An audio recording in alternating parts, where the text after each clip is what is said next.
theme, whose story embodies the breadth of support offered by Ripin across the lifespan. Please join me in welcoming Cheryl and Amy.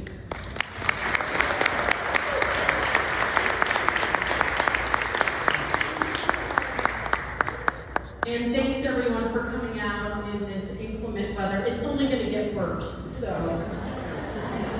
I'm just letting you know that evening commute is going to, is this a meteorological term? Stop. It's going to stop. Okay, here you guys go. Hello. I'll try to be quick, but I have the task of telling you a 40-year story in a few minutes.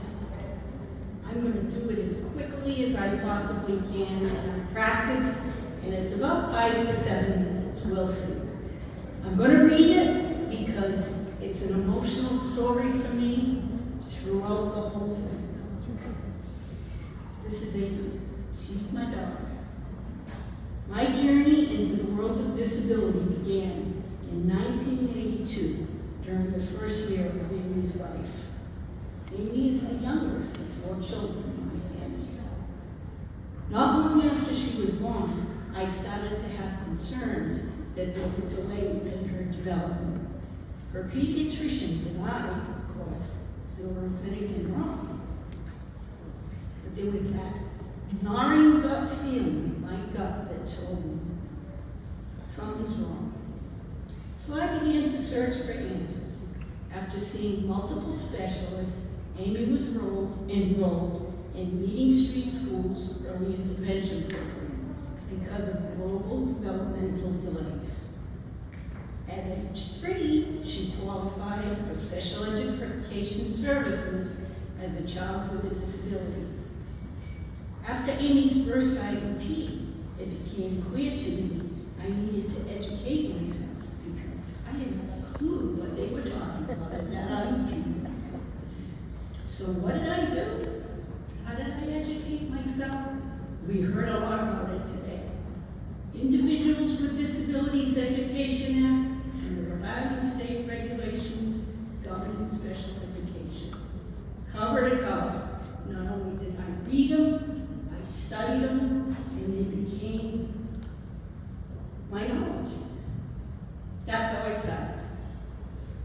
So after studying those laws, and as my knowledge expanded greatly, my ability to advocate for this great kid expanded also. And those are my thoughts. Sorry. In 1991, something major happened in Rhode Island, and you've been hearing about it for the last 2 hours. The Rhode Island Parent Information Network opened its doors. I had already been very involved in my local school district, but now there was a statewide agency doing the kinds of things that we've heard about today. Was I excited? Absolutely. I went to every workshop, conference, and network opportunity that Ripin offered. And guess what happened? 2 years later, in 1993, I was hired as Ripin's training specialist.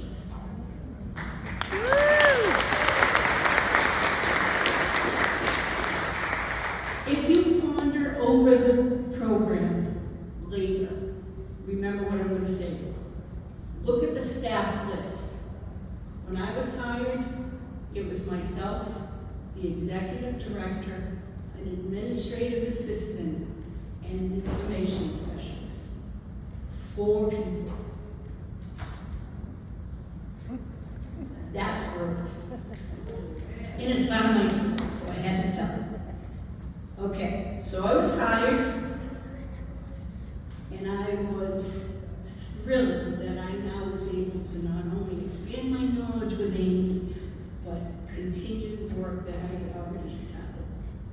During the 16 years I worked at Ripin, I had the privilege of being part of a talented team of individuals that continue the work today, as I've already said. Amy did well in school. She was able to be educated in regular education classes with one-to-one support as much as possible. She graduated high school and transitioned to the adult service world. She qualified for adult services through the Department of Developmental Disabilities. This was a difficult time for Amy. Transitions aren't easy for her. Amy, do you like change? No, I don't like change.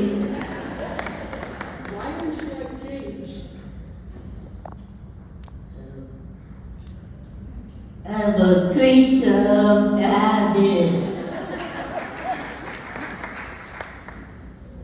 What's that out of the mouths of babes? Amy attended several day programs, but she didn't like them, and her challenging behaviors began to increase significantly. Fortunately, a new service delivery model called self-direction was now available to her. We've all heard about that, huh? We now could design a program based on her needs and hire staff to provide services in the home and the community. For many years, this model has worked quite well for us.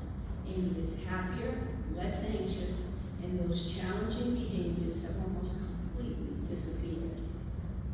Although self-direction works for us, Amy's connections with social and other opportunities are limited, and she has become way too reliant on one-on-one supports. As I age, I often struggle with haunting thoughts that I am not preparing her for the day when I'm no longer here. I was beginning to realize that it was time to make some changes that would prepare her for the future. Just when I started exploring the additional options for Amy's programming, I got a letter from the Department of Developmental Disabilities informing me that Amy's 5-year assessment results showed she no longer needed the same level of support. This translated into a 22-hour-a-week cut in staff. I'm 70 years old. That's me. But it happened. I must admit this news caused me significant stress. So much for starting the prep for the future. Out of the blue one day, I'm looking over here, I got a call from a self-direction support staff from Ripin. Just checking in. Now, I had just received this information, so there's some karma here. This person was just calling to see how things were going with Amy. My answer was simply, we love self-direction, but our budget just got cut drastically, and I don't have a clue what to do. That one phone call not only provided me with the information on the options for next steps, but it also woke me up to the reality that I needed to re-educate myself on Amy's rights and how to better navigate the adult service system. So now, at 70, I'm going to all the writing workshops on self-direction. Much like I did 35 years ago in the special ed class. It's just the way life is, right? I appealed the funding decision, lost the appeal, and resigned myself to the fact that we had to somehow make it work. Well, I had to go to all the workshops, so the next one was a great statewide conference right here. I think we're in this room, right, Deborah? Okay, so I came to the Ripin self-direction workshop. So did Amy, right? And Deborah Maslin back there. And her daughter Olivia shared the story of how they have been able to utilize their funding in creative ways.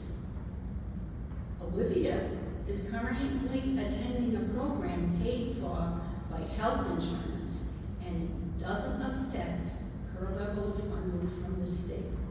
Well, I gotta tell you, I literally almost fell off my chair. Did I hear that right? I kept quiet because I was so emotional. As soon as it ended, I went right over to Deborah and asked him, and I said, did I hear you right?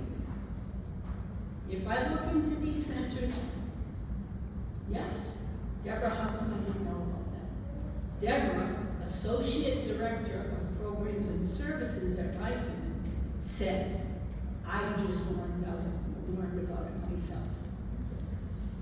We could do another little presentation on that. We gotta tell families what's out there. I was shocked. Okay, turn the page and stop talking. Immediately after the conference, I called Neighborhood Health. They determined Amy was eligible for this service that day on the telephone. They sent me a list of centers in Rhode Island. I researched them, and Amy started to go to the Embry Adult Daycare Center 2 days a week with door-to-door transportation. The beauty part is the Embry Center is open 7 days a week, and Amy can go more if she chooses, and they're very flexible with their schedule. All this happened within 2 weeks of the Ripin conference, and literally no bureaucratic red tape.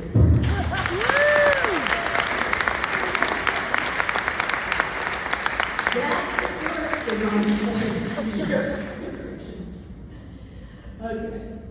So now the budget reduction, the loss of appeal, was no longer as big of a deal for us, but also, and more importantly, my plan for beginning to prepare Amy for the future is now being implemented today. That's the best part. Do you like the Android Center? Yes, I do. What do you like about the Android Center? I get to play bingo. You have friends at the center? She loves it. She loves it. And what we talked about earlier with change and transition, and Deborah Blanchard, who's known this little girl since she was about 3 years old, whatever. To transition from one thing to something else with almost no issues is absolutely amazing. So they are doing something right. They really are. Okay, this is my story. As I reflect on these years, I can't help but feel a sense of personal and professional growth and accomplishment. And I'm so proud of the young woman Amy has become. 43 years ago, when I entered the world of disability, I never would have imagined this life for myself. I had no idea I was beginning my education and training for what would later become a career of choice. A traditional college course did not prepare me for this career. I didn't learn from a professor in a classroom with a textbook. To the contrary, I had and still have the privilege of learning from Amy, whose wisdom is immeasurable. She has taught me through experiences in the home, in the school, and in the community. Her curriculum has been one of life experiences that teach perseverance, suffering, and survival as a person with a disability. Thank you, my sweet Amy, and thank you, Ripin, for continuing to provide peer support for over 30 years to us.